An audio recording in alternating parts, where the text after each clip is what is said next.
Today I will show you a science fiction, sentiment, show movie from 2016 named Passengers. The interstellar spaceship Avalon should be visible going through space, went to a colonized world called Property 2. All of its quarters are unfilled, the vessel is on autopilot. The 258 crew members, as well as the 5,000 travelers, are in hibernation. Suddenly, the boat goes through a space rock belt that is debilitating its shields. Power is redirected to the principal safeguard, yet the boat is on a crash course with a giant asteroid. Suddenly, the space rock slams into the boat, causing different malfunctions. The transport starts self-compensations, yet one of the hibernation pods activates. The traveler's steward is Jim Preston, a mechanical engineer. This pod opens and a mechanized framework assists with his enlivening, letting him know that he's spent 120 years in suspended movement, and that the boat is just 4 months from Homestead 2. He's informed that he will actually want to invest that energy partaking in the extravagant parts of the ship. Jim gets guidelines about his ID band, his lodge, and the essential exercises he's to participate off, preceding the appearance on the planet. Excited and apprehensive to meet individuals on the boat, he prepares, leaves his cabin, and strolls into a robotized class, implied for a whole learning group. Jim looks a little restless, as the visualization makes sense of the circumstance on the planet, calling it overpopulated, overrated, and overrated. It advises him to hold his inquiries to the furthest limit of the example, yet Jim continues to ask why. He's the only one there. He understands that the multi-dimensional image can't respond to him and goes to look for other people. He gets to the primary concourse of the ship. No one is there either, yet a computerized enlightening work area offers to help. Jim requests to converse with a genuine individual, and it sends him off to converse with a steward. Yet when he finds that nobody is there as well, he requests to address the captain. When he gets to the scaffold, despite the fact that he doesn't approach head inside, he can see that none of the primary team is conscious either. Jim in the long run goes to the observatory, where he figures out that the boat is really 90 years away from Residence 2. He understands that he awakened too soon, so he surges back to the concourse and sends a message back to Earth asking what he ought to do, on the grounds that he doesn't have the foggiest idea how to get once more into hibernation. The correspondence's framework illuminates him that the overrated call to Earth would take approximately 55 years to find a solution back. Jim is devastated, strolls around and finds the boat's bar, where he sees another person. As he's conversing with the barkeep, something appears to be unusual about him. When he goes to get him a beverage, Jim understands that he's an android. It's called Arthur. Jim needs to figure out additional data from him, Arthur not to say to Aurora that he was the one that woke her up. The following day, Aurora wakes up. She returns to the concourse and gets some information about the hibernation pods. Jim joins her there and they go to get breakfast. As they leave, the information work area has some kind of malfunction. In the bar, Aurora understands that Jim has been having a similar breakfast for more than a year and gets him one of the gold-class menus. They discuss the likelihood to fix the pods, yet, dissimilar to Jim, Aurora isn't ready to give up. She looked through the clinic, then, at that point, goes through research reports, in the end ending up at the group's hibernation quarters attempting to break the entryways open. Jim sees more glitches all through the ship.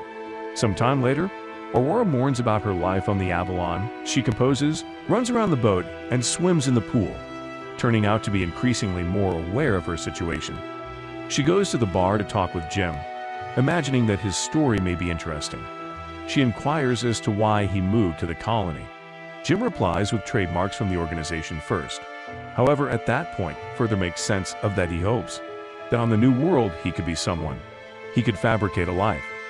Later, they end up in the observatory and Aurora at last offers her motivation to be there. Unlike different travelers on the boat, she has a full circle ticket.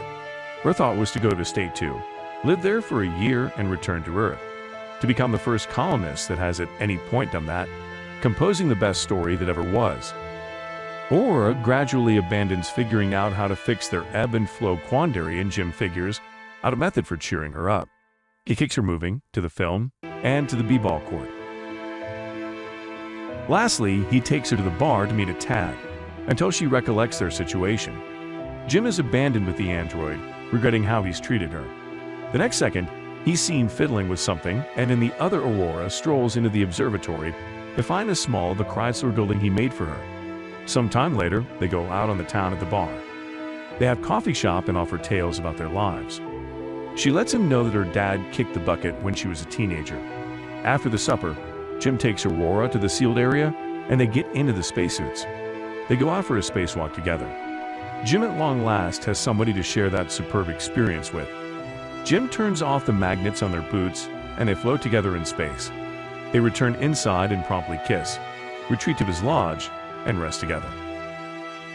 Soon later, they begin residing like a couple. Aurora moves into his lodge and expounds on her life on the ship. They run together, eat together, rest together. Jim investigates the boat further and finds the tank farming bay. He brings Aurora flowers. One day the boat passes by a red monster and they go to the observatory to see it. It's Aurora's birthday. Later to the point that evening they celebrated in one of the numerous restaurants on the boat and afterward the bar. Jim goes to the washroom and readies the ring he made for Aurora, while she stays in the bar visiting with Arthur. The android lets Aurora know that Jim awakened her deliberately, uninformed that he was still to keep that a secret. Suddenly, Jim returns and she defies him in outright disbelief. She takes off irate, panicked. Jim returns to his lodge to find every one of her things gone. Runs into her in the saloon the following day, yet the second he talks, she runs away. Aurora is desperate. One night she heads toward Jim's lodge, punching and kicking him, needing to kill him. Talking to her over the comm on the grounds that she continues to stay away from him. Jim attempts to apologize and explain his activities to her. He tells her he went gaga for her, yet Aurora doesn't care. She can't excuse him for taking her life. One night, as Jim is in his lodge, another glitch happens. The transport faces a basic mistake, and the fundamental order closes down. Later, he strolls into the lift, and it malfunctions. Aurora strolls into the principal concourse and sees that Jim has established a tree there. Then she goes to the bar, where the food dispensary is likewise malfunctioning. Suddenly, the two of them hear the voice of the deck boss over the comms, asking who planted the tree. They both run into the concourse and see Gus Mancuso remaining before Jim's tree. They present themselves and enlighten the head regarding the situation. He doesn't have the foggiest idea how 3 units could fail. Mancuso takes them to the extension and he finds that something isn't quite right about the ship, but the data on the frameworks must be checked manually. When they leave the scaffold, a robot nearly falls on their heads, and both of them tell Mancuso that breakdowns have been occurring all around the boat more frequently. He says that shouldn't occur, as he shows them the best way to gather the data. Mancuso minds the cases. When Jim goes along with him there, he's sorted out what occurred with Aurora's pod. The deck boss views what Jim did as terrible. Later, he's at the scaffold really looking at the gathered information when Aurora joins him.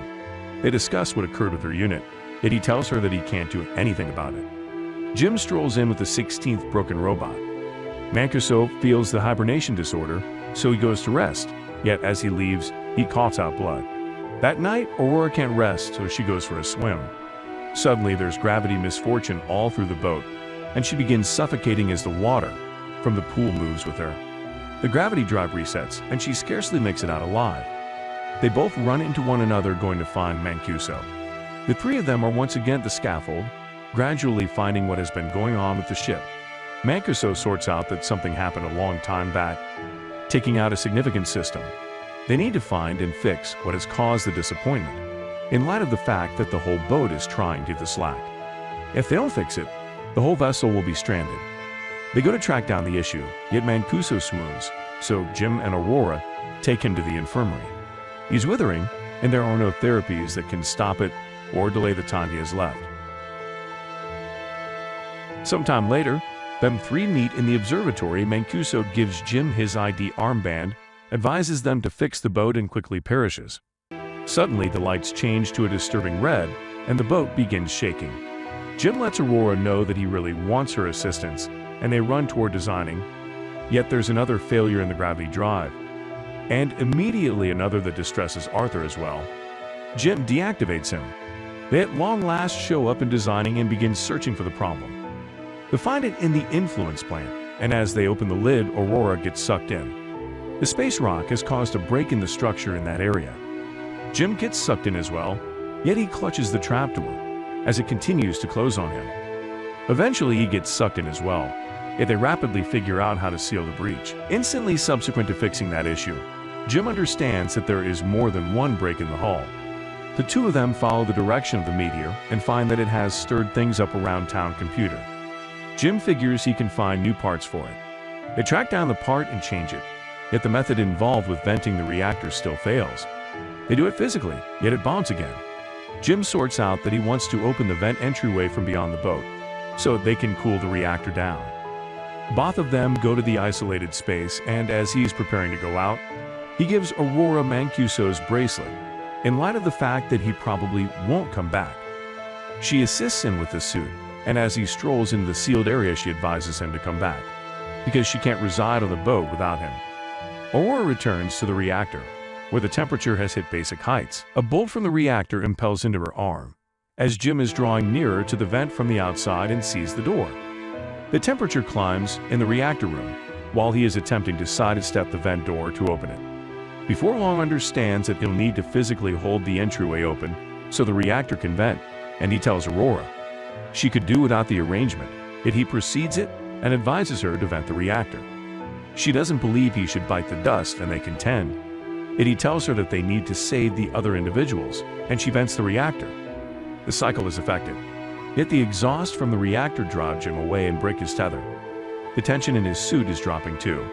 Lets Aurora know what occurred, and she moves as quick as possible to get to another suit and bring him in.